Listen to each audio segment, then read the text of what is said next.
Okay, so hello everybody. Thank you for joining us. I apparently clicked too early, so bear with me. I'm not great at PowerPoint. So we are doing this event on distracted diving, and that is hosted by PlusSizeScuba. So for what is PlusSizeScuba?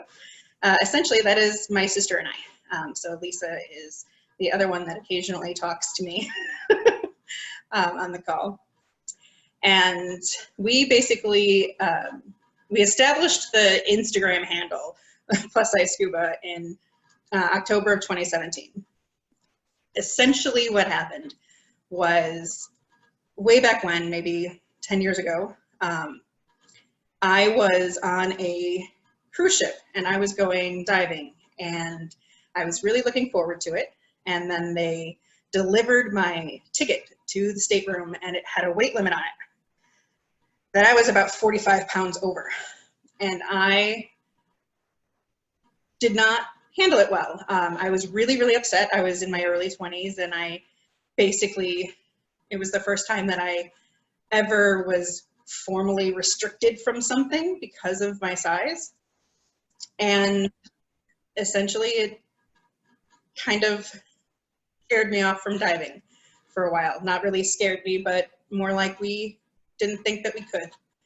And so after years and years of trying to lose weight or find places we could dive, we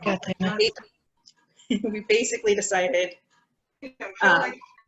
we're gonna stop this. Like, we're not gonna just wait for the time when we can finally meet other people's requirements for what we can do. And so we essentially got this thing that landed in our lap, and it was 2 open spaces on this big trip to Fiji. And we said, all right, we're gonna figure out how we can make that possible. And over the next several months, we ended up doing a ton of research for what we needed as far as equipment that could fit us, what we needed as far as like thermal protection, and we went and got a couple of certifications to, basically retrain our skills. And we ended up discovering so many different places that either sold plus size gear or supported plus size diving in some way, or just we learned like tricks or pieces of information that would help others. And so we ended up sharing those and, maybe just enjoying posting pictures of ourselves diving. So that's kind of where we came from. And the goal of this was to help increase the representation of plus size divers, because we are out there, and the number of people that have contacted us over the last couple of years saying, thank you so much, I didn't know I could do this, and I finally tried. Because of you, it's been astounding. So we're trying to help promote scuba diving for people that are in larger bodies and educate and encourage new divers in general, while also trying to find people that we can go diving with, or that can help us do better. So that's essentially where this thing came from. In the who are we section, Lisa, would you like to say who you are? Sure, I'm Lisa. I'm Marsha's sister. I get to dive way less than she does. She moved to Florida a year or 2 ago, and she has a lot more opportunities to dive now than I do, but I still do what I can. There was a little time when the plus size scuba handle just started posting my pictures alone because Lisa wasn't diving and I was. Yeah. Yeah, so I may have begged her to get her certification so that she would be my dive buddy back in 2008. So to this day, she is my favorite dive buddy. Wait, begged sounds like I didn't want to get certified. Okay. I did. but it was November in Chicago, and I got certified in a quarry in November in Chicago. Oh, so, you exaggerate. It was October. Okay, October. Like 30th. So I am Marsha. My Instagram handle is Mighty Inner Whale. I always wanted to be a mermaid, and then like my entire life. And then once I got on Instagram, I found out that mermaids were a different thing, and I no longer wanted to be a mermaid. So I identify more with a whale anyway. And I essentially, that trip to Fiji changed everything that it changed my life basically, because I learned so much about the ocean and diving and things that were happening that it ended up changing what I did. So for the first time in my life, I don't live in Chicago. I still say I'm from Chicago because it's weird saying I'm from Florida. But I do get to dive a lot more here. Yeah, so that is us. So something happened recently. Like I said, over the last couple of years, I've been diving more, I've been learning a lot more, and I had an interesting experience a couple months ago that made me start thinking, or at least evaluating, what people always said the goal of their dive would be. If you ask somebody, so, like, what are you trying to do this dive? You will get answers from, like, literally A to Z. Some really weird things come up. I thought underwater pumpkin carving was only a thing that people did in the Midwest because there was nothing else to do, but the first time I did it was off the coast of Clearwater. So can't really say anything about that. And there's tons of stuff that you can do while you're diving. And what I realized I was doing was forgetting that the purpose, or not the purpose, the main goal of diving is to come back alive. The primary goal when you go diving is that you pay enough attention to everything, your equipment, your gauges, your surroundings, your buddies, that you get back safe and uninjured, and everything else is secondary. And while I would like to say that I would never leave my sister behind, I can't quite promise it.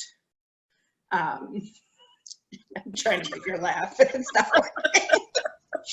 working. So I thought it was interesting because after I had this like incident, I started asking people on the boat, and never did I hear once to get back safe. There are distractions all over the place. We just looked at some that were either fun or necessary. There are things that you don't necessarily plan for, things that kind of go wrong, or that pull your attention that you don't expect, you don't see coming. And the only time that you really do start planning for them is when you start taking more advanced certifications. The first time I started paying attention to that was when I took my rescue course with Irene last year. And I learned so many things that I wish I had known earlier. And I don't know, I wish I could make everybody take the courses, but all right, so I'll tell you what actually happened. Or I don't know where that slide is yet. So what happens when you get distracted by these things? Some things you don't pay attention to, and other things happen to you. Every time that you are distracted by something, like taking a picture or trying to follow a turtle, or your buddy is trying to do jumping jacks, like everything takes away from what you were originally paying attention to. And that can end up with all sorts of problems. Sometimes those problems don't manifest into an actual injury or anything, but there are things that are kind of warning signs sometimes that you should pay more attention. And that's basically what happened with me. So my first lionfish. If any of you have issues seeing dead fish, my apologies, there are 2 on the screen at the moment. I forgot to block those. So I have been trying to hunt lionfish for 2 years. I've been talking about it for 2 years. And I went on this dive. It was my 12th dive trying to hunt lionfish, and I still didn't have one, and I was annoyed. And the things I was doing on the dive were different. I was doing a lot more things than I'm used to doing. I was very new to spearfishing. I had a fancy camera that actually took good video, and I was trying to look for lionfish. I was also diving with people privately and not through a shop. So it was me and 2 guys on a boat.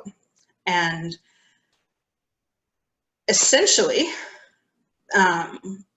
what happened was I went down, and when you're trying to hunt for fish, lionfish are near the reef.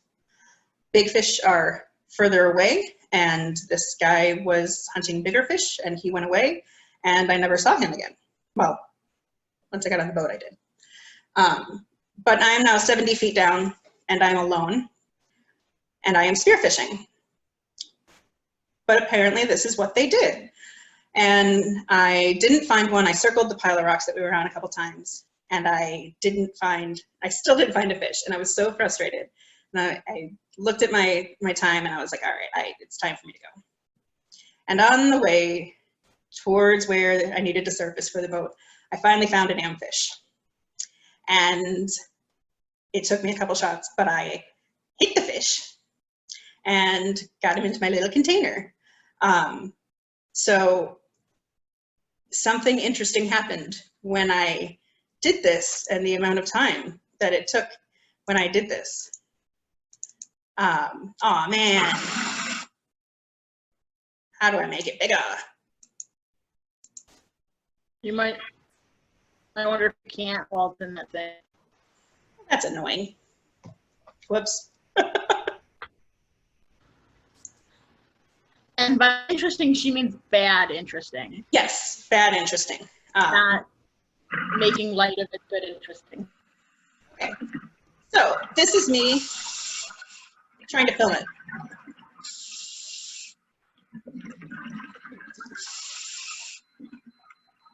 And that beeping was my computer telling me that I had exceeded my no deco time. And I'm not sure how I missed the original warnings, but I'm guessing it was because I was trying to hunt a fish, and then I was trying to take a video of it. But essentially what happened was I went past my no deco time.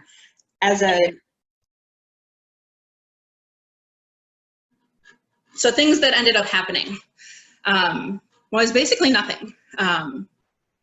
I had all of the things necessary to handle the situation. I knew that because I exceeded my no deco limit, I needed more safety stops and longer safety stops, and my computer was already calculating those for me. And I just so happened to have a full tank.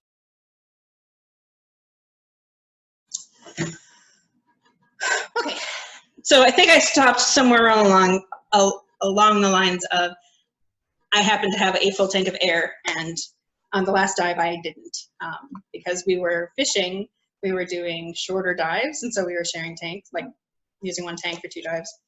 So the only reason that I had enough air to actually do the additional safety stops, which were 8 minutes long each, and there were 2 of them, was because I had that tank of air. And I was by myself because this guy that I didn't really know and was fishing and left me. So I had a lot of time sitting there in like the water column with nothing to look at. And I started thinking about how bad this really could have been if I didn't have enough air and I had to make an emergency ascent. And then I started thinking about all the things that happened to go well so that it was okay. And then I started thinking about all the rest of the times in the last few years that I've done stupid things and either not really noticed it or kind of waved it off as, well, nothing happened, so no big deal.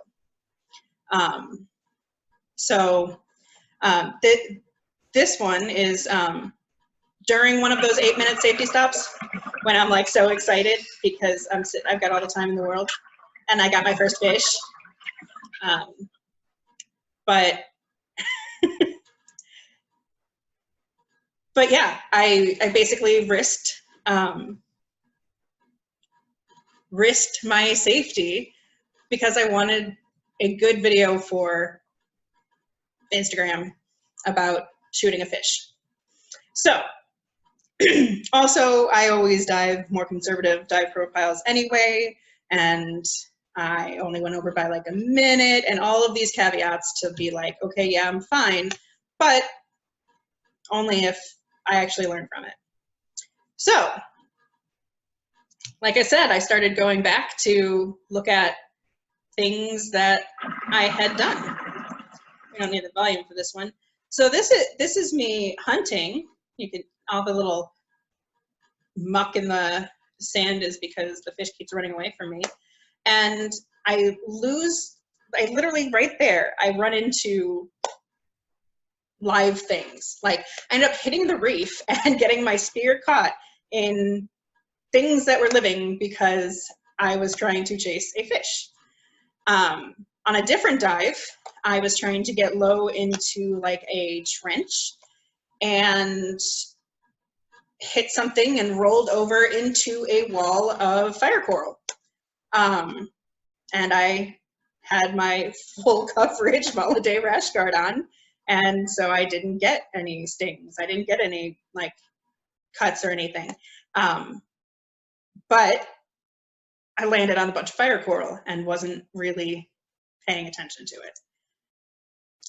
On another dive, this one's another fun one. This was a shark dive, but we saw a really big green turtle at the bottom. And all of that beeping is me exceeding my max operating depth. So I know not everybody dives with nitrox, but max operating depth is a lot more important when you're diving with nitrox. And it's called max operating depth for a reason. You're not supposed to go past that because there can be serious problems that happen with your air supply. And in this particular case, I had set my computer wrong, so I didn't change it from the first dive. So it thought that it was 38% and it was actually 32. So my max operating depth was deeper than my computer thought. So I didn't actually exceed it, but it was another case where I'm in the situation where I was planning something conservative, but now I don't actually know what my information is because my computer is calculating things based on a completely different nitrogen loading. So let's see, what else stupid did I do? All right, this one's fun. We don't need to listen to me breathing for like a minute and a half. Whoa, sorry, my bad. Trying to mute and it's not working, so I guess we'll listen to it. So this is Fiji, and there were 40 or 50 bull sharks, a handful of lemon sharks. There were hundreds of smaller sharks behind us that nobody really paid attention to because they weren't going to come over while all these big guys were there. And a bunch of nurse sharks and just fish galore. This was deep and we were breathing air and it was exciting and it was crazy and it was like, oh my God, I'm like 3 feet away from this enormous shark. And so we were breathing heavier, so we were going through our air faster, all sorts of things were happening. And I forgot to keep track of my no deco time. And so again, I'm pushing the boundaries of the limits of the dive table for how long I can stay under. And I was in a situation here where they are feeding these sharks. So you cannot just go and surface wherever you are.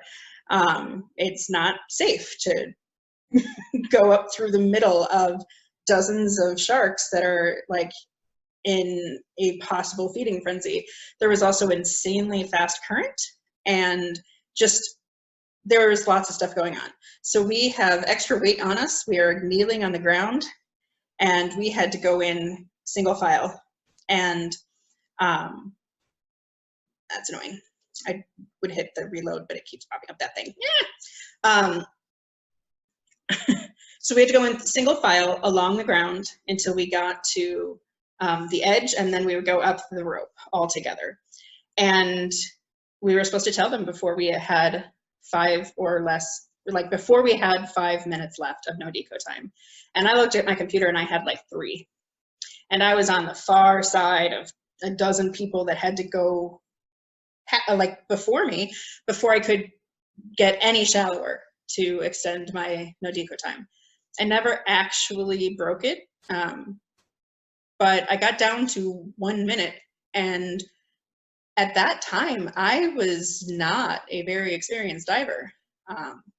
I had maybe like, I don't know, 70 dives or 80 dives or something over the course of like 10 years. But I'd never been in an experience like that. And so I just forgot. This one's a fun one. I don't have very many pictures from this one because my GoPro jumped into the water. I was supposed to jump in the water, but my GoPro went first. And the guy that was helping people get out into the water just said, better go quick. And I just listened to him and I jumped in, totally forgetting that I had committed to being buddies with new divers that were nervous and their buddies wouldn't go. And I left them on the boat, descended immediately, didn't wait for a dive master, did it as fast as I could because we were drifting. So I needed to get down so that I wasn't too far from where the camera fell. And not only was it just stupid, it was really, really rude. First of all, we didn't find the camera. No way were we gonna find the camera. It was 70 feet down. But they followed me. And I don't know how we ended up with the rest of the group. I honestly don't. I got lost a couple of times with Wendy in like diving last year. Like, it just so happened that to them it looked like nothing really went wrong, but they followed me and they descended faster than they should. And yeah. I realize I should have started saying these things out loud because I'm realizing how many things I'm saying I'm doing wrong. I really enjoy looking for shark teeth. And we did a shore dive, me and a new friend. It was the first time I had met her, and I didn't want to let her down. We couldn't find any damn teeth. And I kept thinking that because she was a newer diver, she was going to run out of air first. And nope, she was just solid. She had like twice as much air as me at any given point in time. And so I pushed it on my air limits and ended up getting lost navigation wise. So we were a few hundred yards further north than we wanted to be. And we ended up with about an hour surface swim back after an hour-long dive in the sun with no drinking water. So that was fun, that particular day. By fun, you mean not fun? Yes, I'm sorry. Most of the time I say things sarcastically, and I should get better about not doing that when I'm actually giving presentations.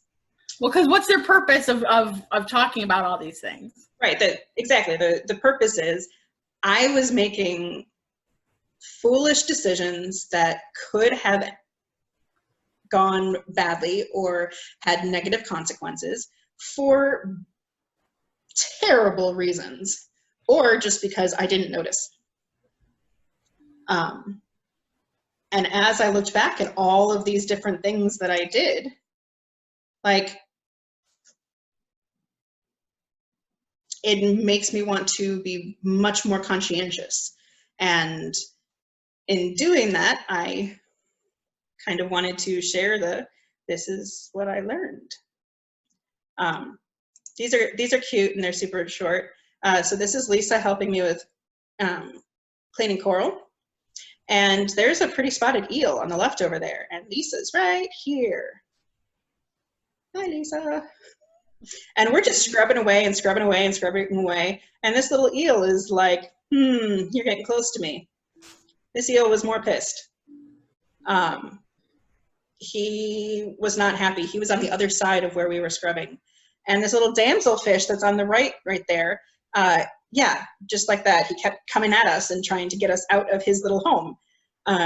So we were losing track of all sorts of stuff because we've got damselfish biting us, and we've got a current that's trying to pull us away from where we're going, and we're trying to scrub things, and Lisa was underweighted. And yeah, for me, it was the first time I'd ever done anything with coral conservation, and I just like assumed that we could just trust the people we were with, and they had us in the right spot. And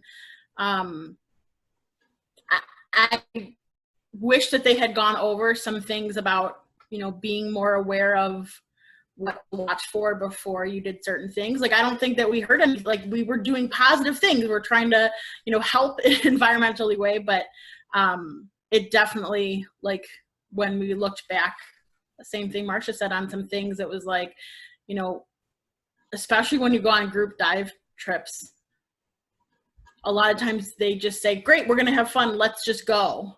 And if we don't keep that safety stuff, like all those safety things on the forefront of our mind, it's easy to get swept up in just going along with the group.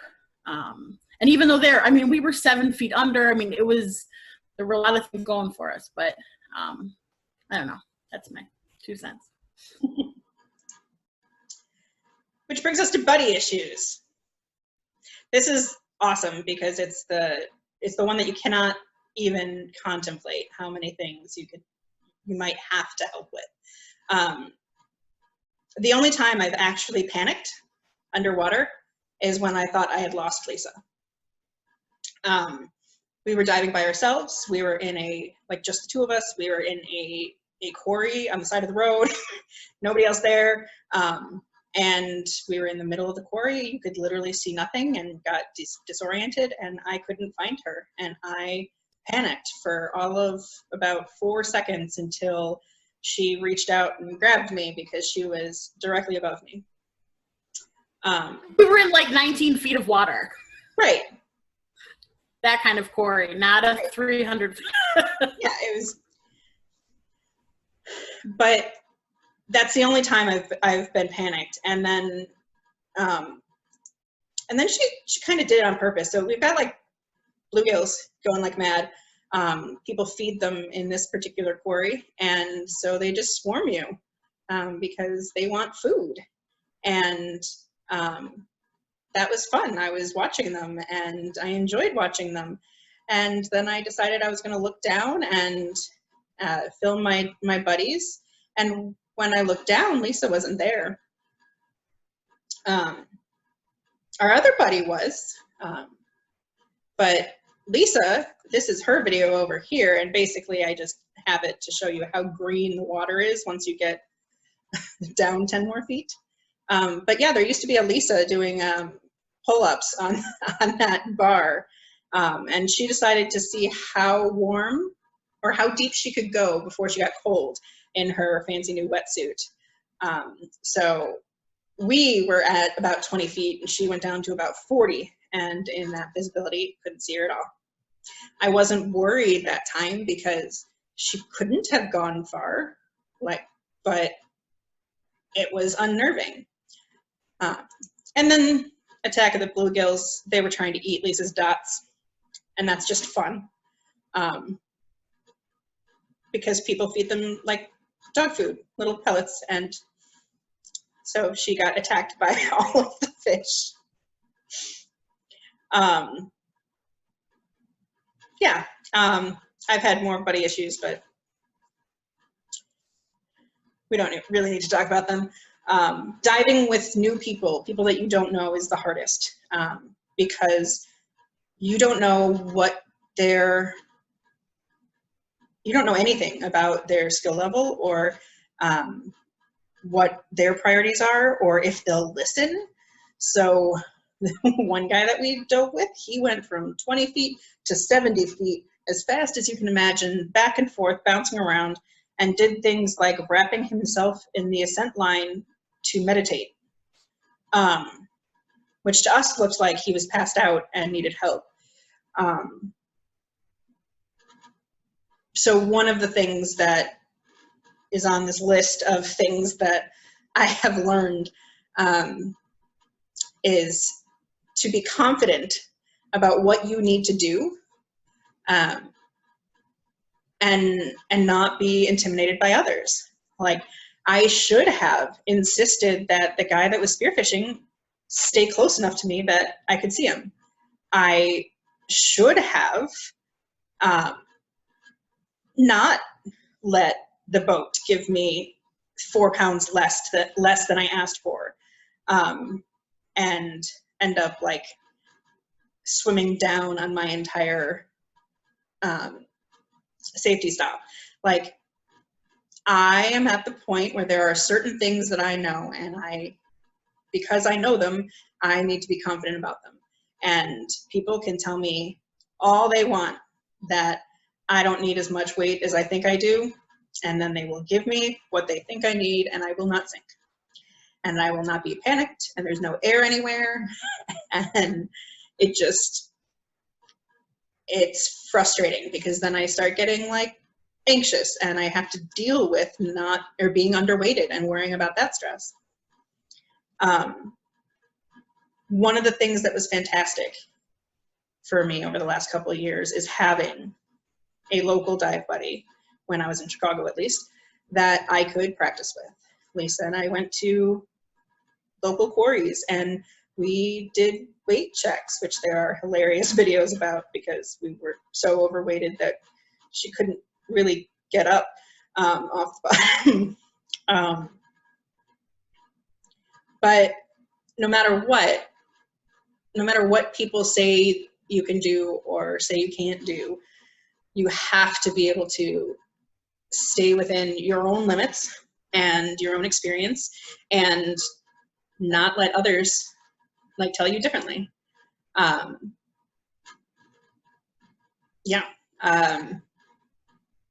the end of the day, everybody is a certified diver, and they are responsible for their own life. So there's a few things that I want to say about conservative dive profiles. Oh, my bad, we're not there yet. So distractions happen.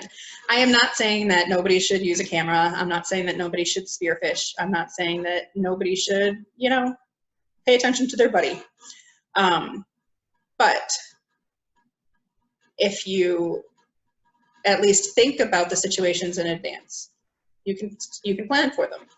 So if you think about the things that are most likely to distract you, because I know you might not spearfish, or maybe you don't want to go look at shark teeth, but there are things that you do want to do. And there are things that maybe you need to pay attention to more than I do. One of the things that I do is every dive that I go on, I practice something. And I probably did 40 or 50 dives in a row, working on breath control movement, so that I didn't need to swim or need to change my, the air in my BC. And it was kind of a game. to see how little I could move and actually still move. Every once in a while I would end up like at a reef and I needed to go up like 20 feet and I'd be like, all right. And I would just take breaths and go up a little bit more and a little bit more. And it was something that I worked on a lot. And one of the comments that I get a lot on my Instagram posts is positive comments on buoyancy control. And it's because of that. It's because I use each dive as a way to practice something. What I need to do is I need to create a routine for checking my gauges, because I apparently don't pay enough attention to them based on this entire presentation. Somebody said, I didn't really start thinking about this until somebody on a dive boat, like in a negative way, said people shouldn't be allowed to carry cameras until they've had 200 dives under their belt.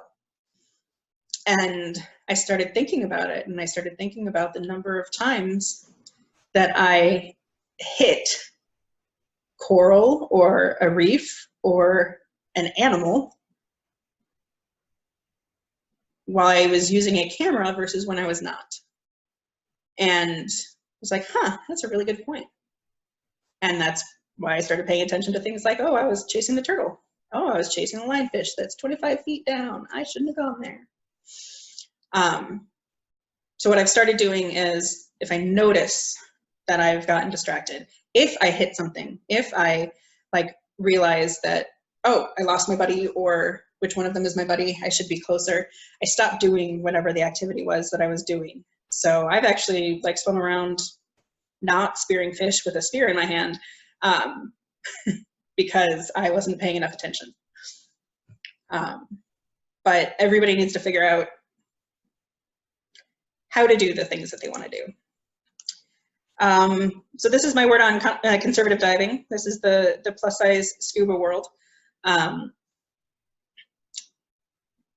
Up until recently, all dive tables were based on Navy divers as research subjects. All of them being men.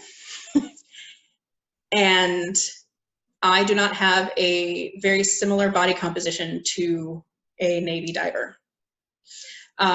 Women in general have higher body fat percentages because of things like breast tissue and just any insulation. But we also have different organs in some cases, and different tissues in your body handle nitrogen loading differently. And for fat, it is slower in and slower out. And they haven't really decided if that's a good thing or a bad thing. But what it does mean is if you get to the point of saturation, it will take longer for you to off-gas. And in some cases, depending on how fast you are trying to off-gas, something called serial off-gassing can happen, where instead of going out of your fat tissue and into your blood and away, it goes out of your fat tissue and into a different organ that got rid of its nitrogen faster. So it just stays in your body longer. And because of that, sure, they don't exactly know, but that's an added risk. They don't know, it's an added risk. So I add an additional protective measure, and that's why all of my dive profiles are conservative. And I included the little Dan recommends that they included at the bottom of the articles. And if you'd like to read the interesting articles that I read in order to come up with this slide, I'm happy to share them with you. But I was double dipping into my conservative diving. I was diving conservatively because of the risks I have associated with my size, my cardiovascular strength, my like all sorts of complications that different people have.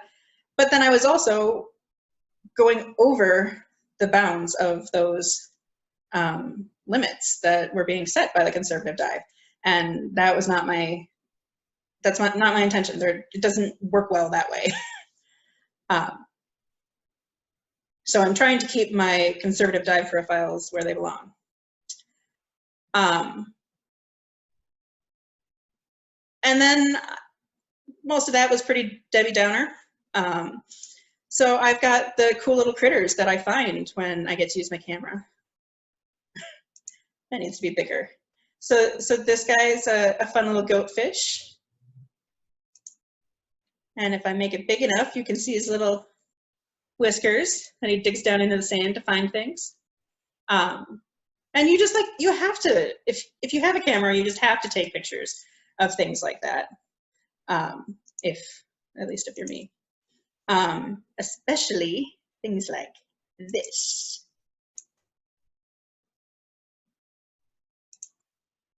So this is a dive master showing the light, and that's a little eel head. He's a little coming out, and then he goes for a run, and the grouper follows him. And I don't know if the eel ran across because we were shining the light on him or because the grouper came up behind him, but I don't know. It's adorable. And I have all sorts of videos, and I don't want to show them. Do I? What was the one I really wanted to show? This one. You may have seen this if you've seen my my Instagram feed, but these guys are so cool. They are warring. Whoever has the bigger jaw wins and basically gets the territory. But occasionally you come across things like that, and you just have to take video. So you can't eliminate all of the distractions. What you can do is prepare better for them. And that is pretty much my presentation. So I think that our plan is, well, I don't know, Lisa, were there things that you wanted to say? I know you had a couple stories. No, if you have a slide about asking people first, right? I just figured I would ask you first. Oh. That is so cute. I don't know what me and Marsha dive very differently. I do not spearfish. I don't do those things. I don't do any of that. But the things that really get me are carrying a line, like a dive flag when we're doing dives is very distracting for me. It gets me frustrated and anxious, and I've tried practicing, and so often I let someone else do that. I used to feel like I needed to kind of push through and, be one of the, be on the team and not make someone else do it. But what I've learned is when I'm diving with different people and I share hey, I am happy to do other things, but I really just hate doing that part of it. People like Irene at Blue Heron Bridge will say, okay, I'll do it. And my sister does it at the quarry, and I still try to practice so that I get more comfortable and so that it isn't a problem when I do need to do it. But for things like that, if I don't need extra distractions, or if I know that I'm going to have to do it, to make sure I don't have a camera with me, that I, have the gloves that are easier to handle or maneuver with if I have to do that. So just to kind of think about my own distractions and how they might differ from other people. Now, one of the things that I did because of the first lionfish I caught and how many problems that was, the next time that I went hunting, I was debating not bringing a camera versus bringing one, and I decided that I was going to mount it. So I ended up tying it to the strap of my BC on my chest, and it didn't catch exactly what I was doing, but it caught like the bottom half of it and like most of the reef that was right below it. So it was really cool to watch afterwards. And I just turned it on and I didn't touch it. And that was how I kind of minimized the risk on that one. I'd like to, I love that you're sharing that. And I think you guys call it like distracted diving. Oh, I would call it, a lot of it, task loading. And you shouldn't task load until you're comfortable with basically diving. So, and that's why, let's say, open waters, you're not allowed to bring a camera with you when you're, or like as a teacher, even though I have, I don't know, 1,000 dives or whatnot, when I'm teaching, I'm not allowed a camera, and even if it's just for fun, but I have to keep an eye out on people, I don't bring a camera. And I know what I'm doing most of the time. Doesn't mean I don't have my moments either, but especially if you have to keep an eye on other people. Yeah, so no, just think like, maybe I don't agree with putting a number on it, like the guy on the boat was saying 200 dives. I don't think a number is good because I've seen some excellent diver after dead dives, and I've seen people who scare the life out of me after 150 dives. So I don't believe experience is always a number. It's what you do with it. So yeah, I totally agree with, you know, working on your stuff, sorry, language. But yes, like task loading is like, I'm sorry, facepalm with that story with the lionfish and the camera, and I might have to smack you the next time I see you, Marcia, like seriously. And I'm gonna do that with all the love I have for you, but I think there might be a smack in there too. Well, like I said, I had 18 minutes of sitting in a water column to sit there thinking about how bad it could have been. Yeah. Yeah. So yeah, maybe like at first, like until, you know, something becomes completely automatic, don't task load, no matter what it is. Anyway, that's my little, I'm going to get off my soapbox now. You're allowed to be on a soapbox. Sorry, it's my little teacher side. Please stay alive because we like you. Okay, stepping off then.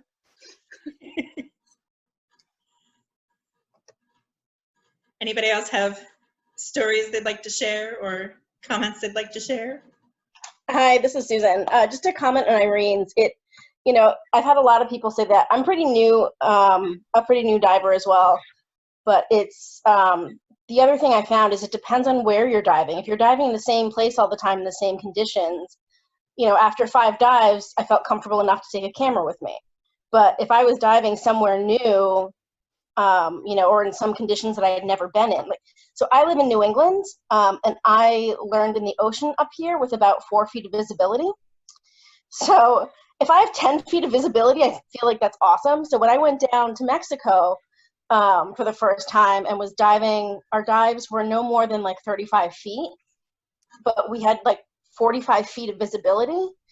For me, I felt comfortable with the camera and didn't run into anything or anyone. Did I have other people with a lot more experience run into me? Absolutely. Right. You know, so I think Cold water divers are awesome. Yeah.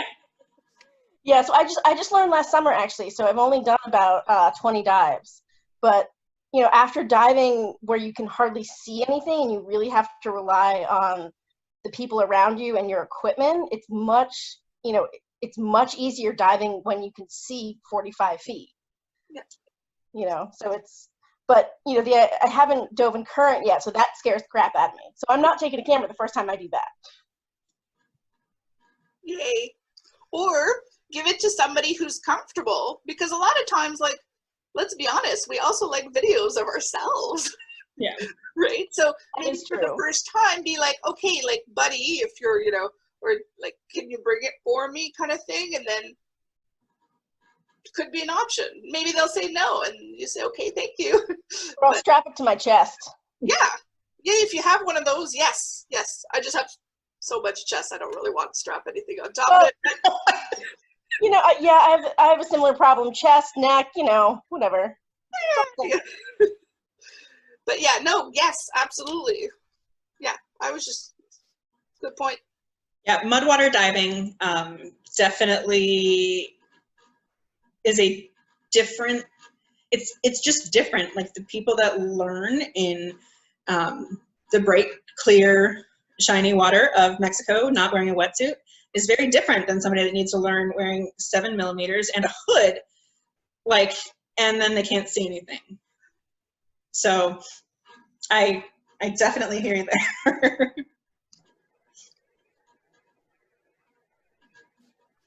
Yeah, diving without a wetsuit for the first time was amazing. That was one of the things that we were trying to do with Fiji, because I was concerned about size. Like I couldn't fit into wetsuits anymore. I could barely fit into wetsuits when I was like a size 12. And so when I did dive, I would only dive in the Caribbean with no wetsuit required, and I'd wear a long sleeve t-shirt and get stung by jellyfish on my legs, and it would be fine. And so with Fiji, we figured it was going to be warm enough that, you know, we wouldn't need to worry about wetsuits. And then we learned that when you are repetitive diving and you are doing 3 dives a day for 5 days, even 83-degree water at the surface is a problem, because you're in, like, 83 is less than 98. 78 is less than 98. Like, we are still losing heat all the time that we are underwater. And when you do it over and over and over again, you get exhausted. And we very much enjoyed our afternoon naps between dive 3 and dinner. But we did end up having to find wetsuits in order to go. And that was part of, when we found them, it was all of a sudden we were able to answer so many people's questions about where can I find a wetsuit? And that was great.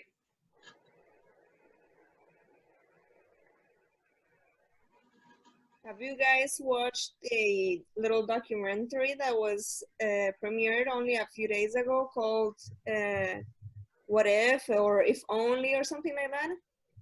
No. Which was directed by Gareth Locke or something, one of the, like, the author of one of these, like, very famous human factor in scuba book.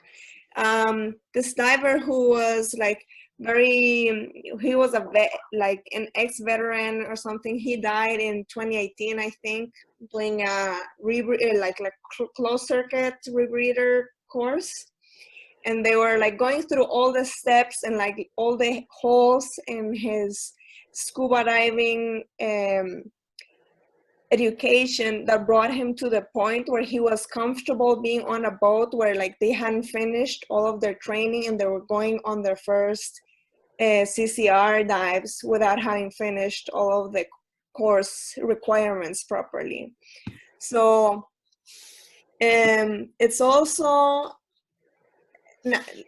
I learned to scuba on Kotal, which has such a bad reputation. Where it was like, oh, they're so unsafe. They're just factories of scuba divers. You don't know that until after. Like, I was there on holiday and I just started doing it, and afterwards you hear like everybody's like, it has this reputation of being like really bad education. And for these reasons, like if you want to be a really good scuba diver, you want to have a very strong focus on safety and always having this mindset of safety first and like the weights and such. Mm-hmm. And they were saying on this it's only like half an hour long. I'd really recommend it. I can post it in the group later if you guys are interested. That'd be awesome.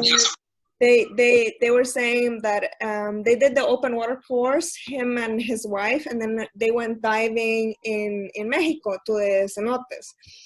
And the instructor who took them, he said, oh, I think you're really good divers. I'll take you to the cenotes, even though they were only open water divers, even though it's really recommended that you're already an advanced diver because you have or are supposed to have enough experience and training to be prepared for an overhead environment.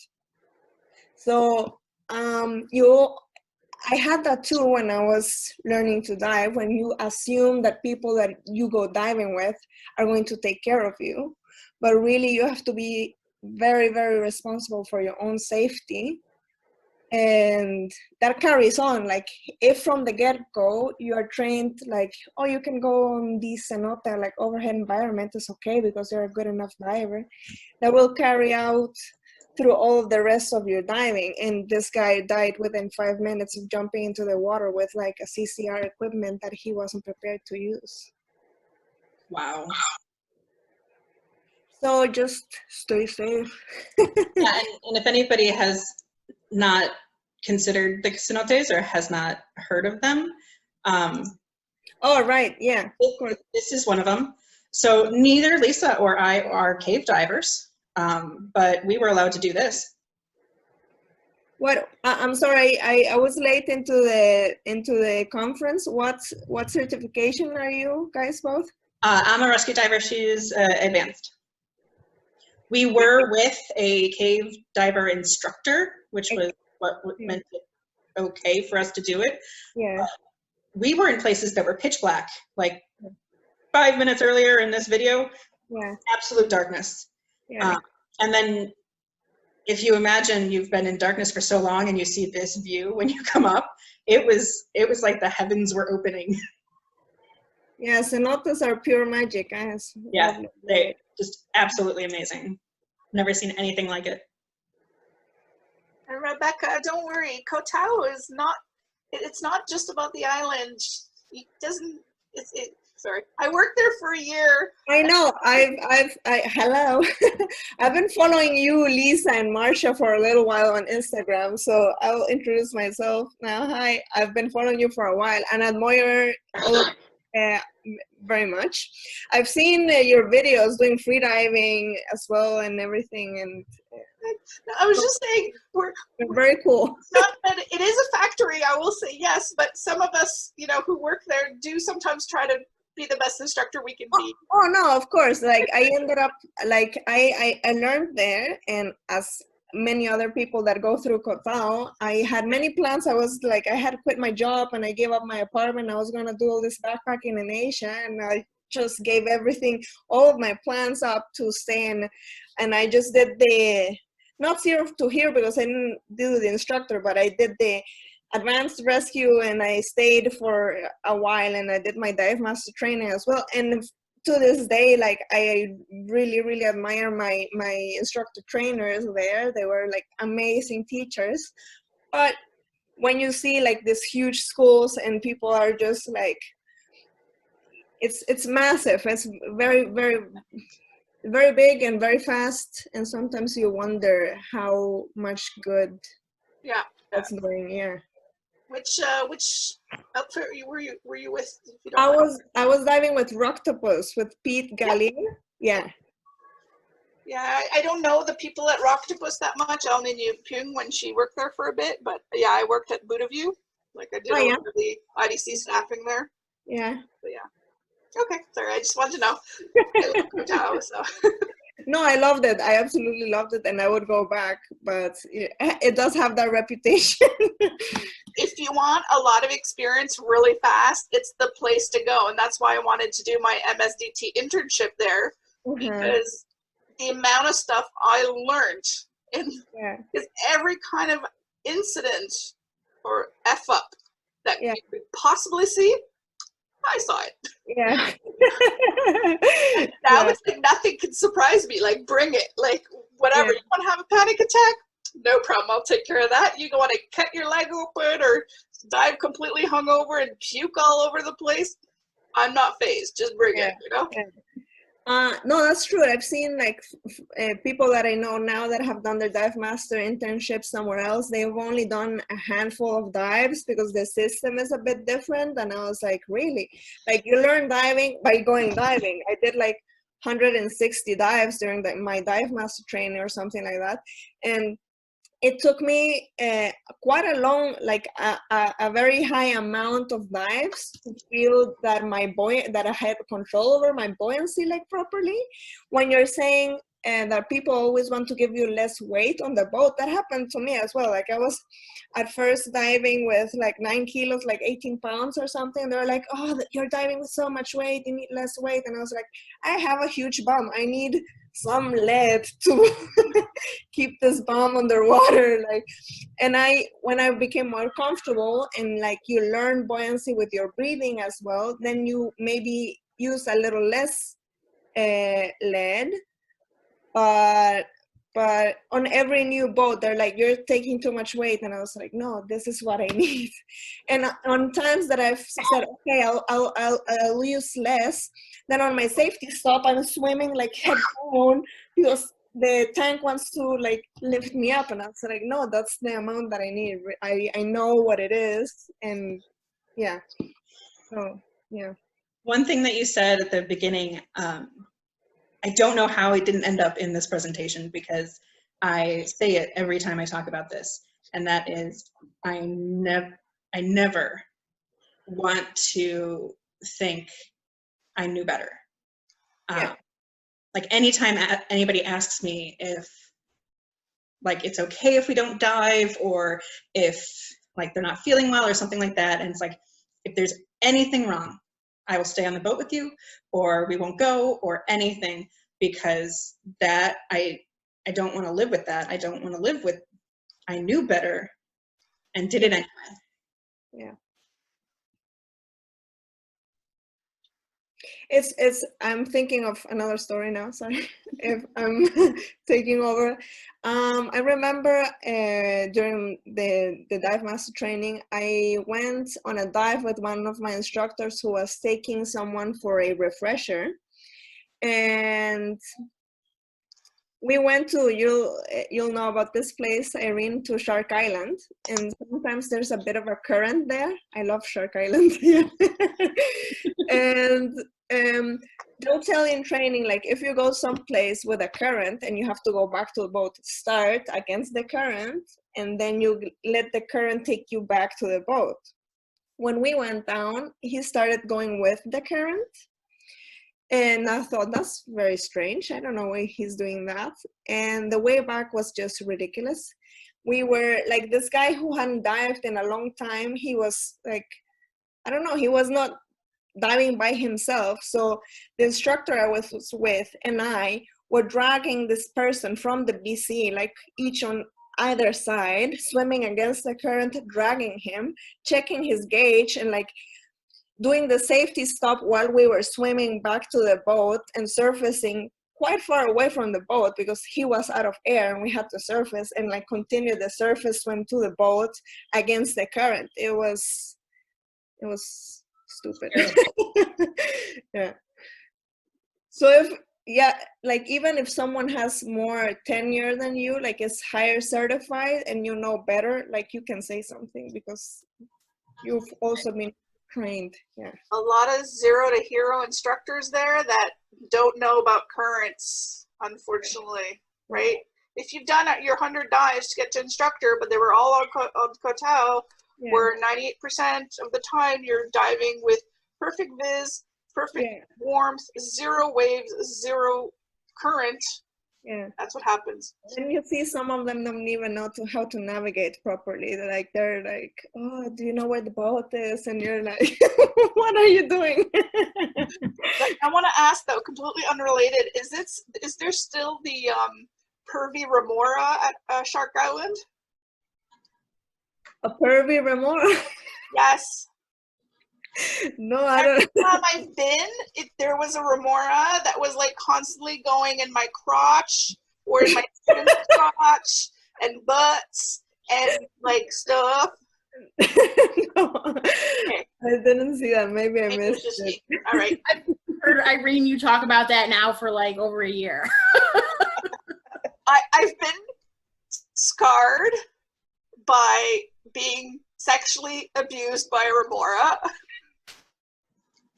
Okay, abused might be a little strong of a word, but molested, touched without consent. There you go. The remora did not have my consent. Yeah. Voila. Okay, I'll shut up now. I think Lisa's experiences with renting regulators in small towns, in foreign countries, probably. I'm probably tired from that. I think I had 7 or something break on one 10-day trip. Yeah. 4 were in one day. One time, her regulator broke apart into pieces and floated away. Yeah, like I had my secondary, so it wasn't a big deal. But like, I almost did not dive the rest of the trip because I was. One time swam over to me, breathing off of free flow, going like, Let's go up together. I tried to give her my air, and she's like, no, I'm fine. I'm like, yeah. And then we ascended. I was very impressed with how she handled that. But wow. All right, Marcia, you've been talking a long time. Should we wrap it up? I I'm happy to be done talking. I can go get a glass of wine if anybody else wants to talk about things, or we can wrap it up. Hey, Marcia, it's Susan. Can I ask you a quick question? Sure. Was it you that has the legend regulator? Actually, both Lisa and I do, because I loved mine so much that we got her one too. And you dive in cold with it? Because I'm looking at getting a regulator because, well, I'm not renting anything anytime soon. So yeah, I've heard good things about it. Is it heavy though? No.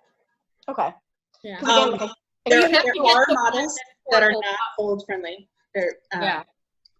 But the legend is. Okay. Like the legend is amazing, and the Confo Bite that makes it that you don't have the jaw fatigue. Okay. All right. Yeah, because that's the one that's been recommended the most to me. Yeah, it doesn't pull at my head either. It's wonderful. Nice. Okay. Thank you.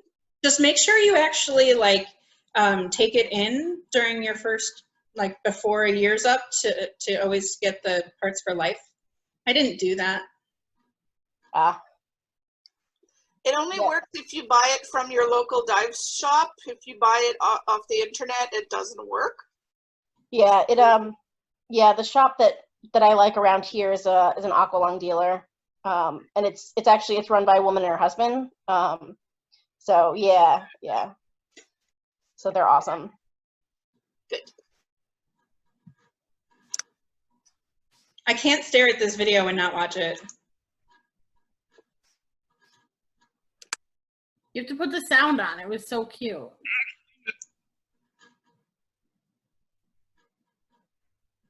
right, well, now I'm just gonna play it big.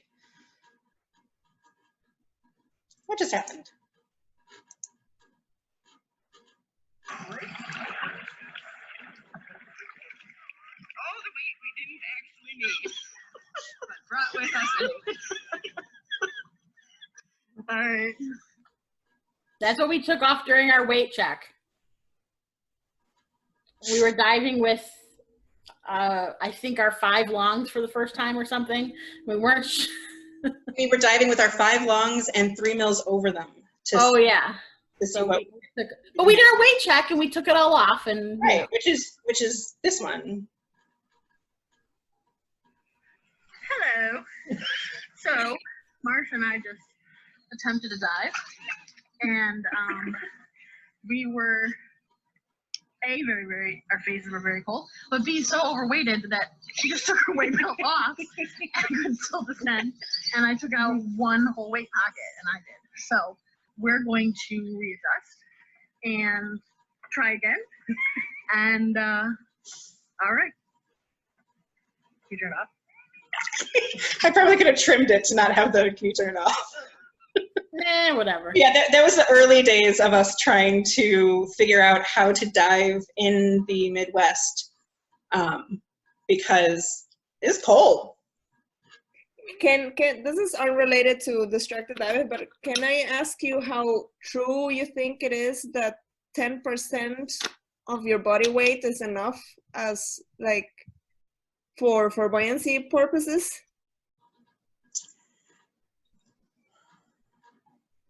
I think it entirely depends on your body composition. Yeah. And how much air you hold.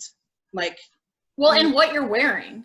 well, yeah. I mean, I don't need even close to 10%. Yeah. No, you'll add more for whatever you're using as protection. Yeah. But if you're like diving in the tropics, would that be true? No. I use less than 10%. Really? Yeah. Yeah, if I'm not wearing a wetsuit, I do not need 32 pounds. Yeah. I use a good bit under 2. It might be more appropriate, like the, you know, lower weights, but it just, I think it's too exponential, the 10% thing. Mm-hmm. Well, and I think it's one of the reasons that people are so like off with when they try to recommend stuff for us. But Dive Buddy has a fantastically accurate calculator.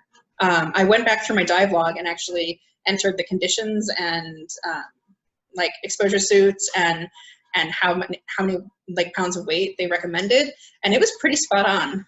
Even when like I said I was overweighted, like it recommended bringing less than I had. So I've actually found that to be really accurate. But I don't know what they do. So Okay, yeah, I was gonna ask how they, yeah. I actually have it in my bookmarks. While she's looking for that, I find also if you're wearing, that's for cold water divers, a very thick wetsuit, if you do a buoyancy check when you just jump in versus later, and I'm not talking about like any air difference, okay? Let's say you're just sitting in the water waiting for a buddy for a really long time or something. Just remember, the thicker the suit, the more it's going to take time to get all like full of water, and it actually affects the buoyancy a lot. So a lot of times you're like, oh my God, I float so much, you know, I need more weights, I need more weights. 10 minutes later, like when you're fully, like your wetsuit is fully soaked in, it's completely different. And obviously in a 3 mil, it doesn't make a huge difference, but here when you're like in 7 mils or 14 mils in Quebec, yes, 7+7, we do dive with that. It makes like a heck of a difference. Now watch my mouth, yes, heck of a difference. So it's just something to keep in mind, like, yeah. I had a panic moment, you even saying 14 millimeters, just so you know. Well, I don't wear 14 mil. I got enough bioprene, you know? But, you know, those skinny minis get cold. Or wear a dry suit. Yeah.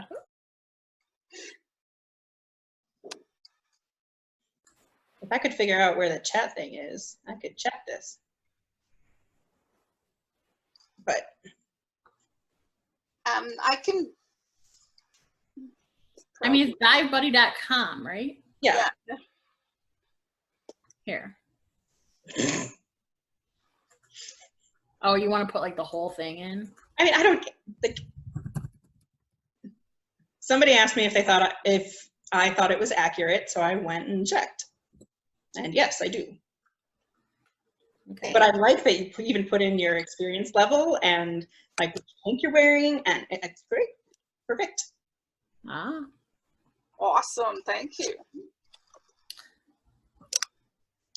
I'll test it out and I'll tell you what I think. My computer's gonna die. All right. Anybody else want to say anything? Just thank you. Thank you guys for coming. Sorry you had to come back. I really appreciate you did. Thank you. All right. Well, let me know if you'd like to do something like this again. I'm sure I can come up with stuff to talk about. I was just about to say, do it again. This was very nice. If you guys want to do topics, we should get other people doing it too. It'd be fun. Yep. If you have any specific questions, throw them like Marsha, Lisa, or me, or Yeah, join the Plus Size Scuba Girls group and ask Irene all the questions you want. what was that? I said they should join the group and ask you all the questions they want. Sounds like a plan. Add me on Instagram. I answer much more quickly on Instagram than Facebook. No fair. Yeah. Yeah, so do we actually. All right. Thank you, everyone. Yeah, thank you, everybody. Thank you very much. Bye.